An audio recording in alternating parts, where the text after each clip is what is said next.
Hello दोस्तों, welcome to my YouTube channel stage. दोस्तों, इस वीडियो में हम कोणार्क सूर्य मंदिर के बारे में विस्तार से जानेंगे।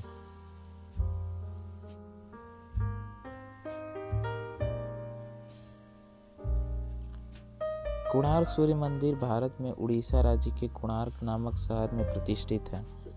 यह भारतवर्ष के सर्वश्रेष्ठ मंदिरों में से एक है। यह मंदिर सूर्य देव को समर्पित था, जिन्हें स्थानीय लोग विरिंची नारायण भी कहते थे। इसी कारण इस क्षेत्र को अर्क क्षेत्र या पद्म क्षेत्र भी कहा जाता है।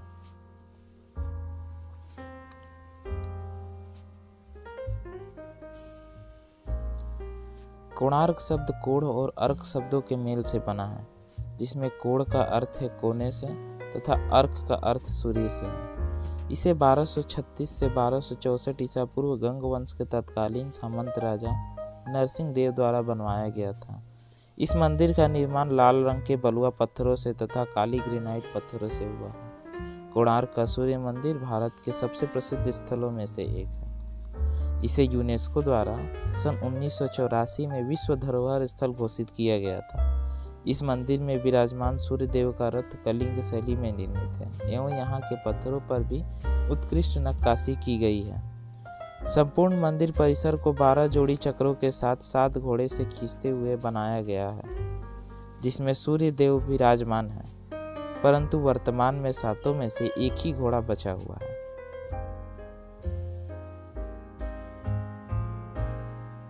मंदिर के आधार को सुंदरता प्रदान करते यह 12 चक्र साल के 12 महीनों को परिभाषित करते हैं तथा प्रत्येक चक्र 8 अरों से मिलकर बना है, जो हर दिन के 8 पहरों को दर्शाते हैं। मुख्य मंदिर 3 मंडपों में बना है। इनमें से 2 मंडप पहले से ही ढह चुके हैं। तीसरे मंडप जहां मूर्ति थी, अंग्रेजों ने स्वतंत्रता से पूर्व ही रेत व पत्थर भरवा कर सभी द्वारों को स्थायी रूप से बंद करवा दिया था, ताकि वह मंदिर और क्षतिग्रस्त ना हो पाए।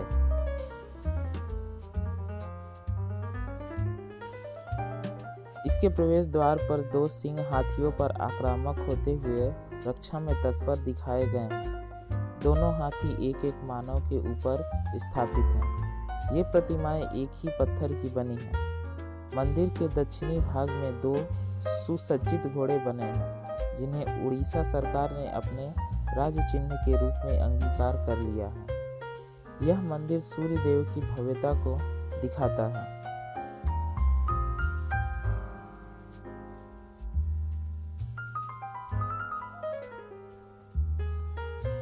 इसके प्रवेश द्वार पर ही नट मंदिर है।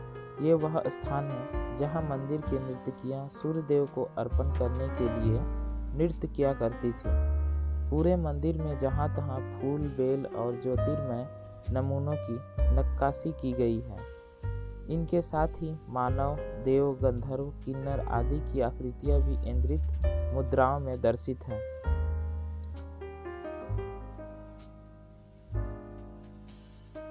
इनकी मुद्राएं कामुक हैं और कामसूत्र से ली गई हैं। मंदिर अब आंशिक रूप से खंडहर में परिवर्तित हो चुका है।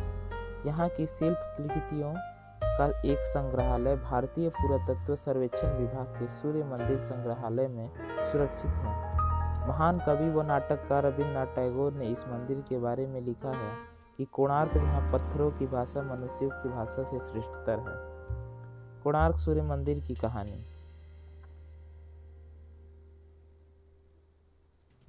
पुराणों के अनुसार श्री कृष्ण के पुत्र सांब को उनके श्राप से कोढ़ रोग हो गया था। सांब ने मित्रवन में चंद्रभागा नदी के किनारे सागर संगम पर कोणार्क में 12 वर्षों तक तपस्या की और सूर्य देव को प्रसन्न किया था। सूर्य देव, जो सभी रोगों के नाशक हैं, ने इस रोग का भी निवारण किया। तदनुसार सांब ने सूर्य भगवान का एक मंदिर निर्माण का निश्चय किया। अपने रोग नाश के उपरांत चंद्रभागा नदी में स्नान करते हुए उसे सूर्य देव की एक मूर्ति मिली।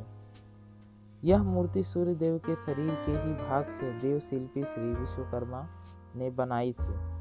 सांब ने अपने बनवाए मित्रवन में एक मंदिर में इस मूर्ति का स्थापित किया। तब से यह स्थान पवित्र माना जाने लगा। कोणार्क सूर्य मंदिर का निर्माण।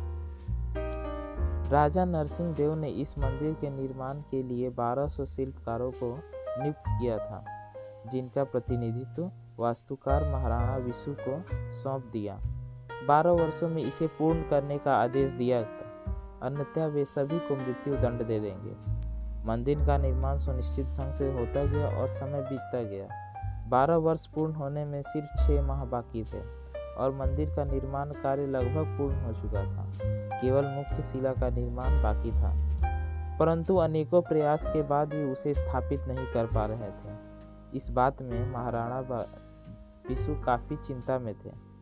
तब महाराणा विशु का पुत्र अपने पिता को चिंतित देखकर चिंता का कारण पूछता है।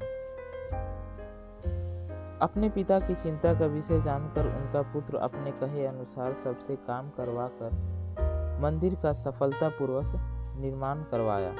परंतु अभी भी महाराणा विशु को इस बात का डर था कि जब राजा को पता चलेगा कि मंदिर के मुख्य शिला का निर्माण करने में 12 वर्ष के बालक की सहायता लेनी पड़ी, तो राजा सभी 1200 शिल्पकारों को फांसी दे देंगे। और इसी चिंता में महाराणा विशु मंदिर के ऊपर से नदी में कूदकर आत्महत्या कर ली। मंदिर के मुख्य वास्तुकार की इस तरह आत्महत्या करने की घटना से नगरवासी इस मंदिर को अपवित्र मानने लगे। तभी से अभी तक इस मंदिर में पूजा नहीं की गई। वर्तमान में मंदिर के अधिकांश भाग ध्वस्त हो चुके हैं। यहाँ पर मंदिर की ध्वस्तता के संपूर्ण कारणों का उल्लेख करना किसी जटिल कार्य से कम नहीं है, परंतु अब इसका काफी भाग ध्वस्त हो चुका है, जिसके मुख्य कारण वास्तु दोष भी कहा जा सकता है। परंतु मुस्लिम आक्रमणों की भूमिका भी अहम रही है। Thanks for watching. Please like, comment and subscribe my channel.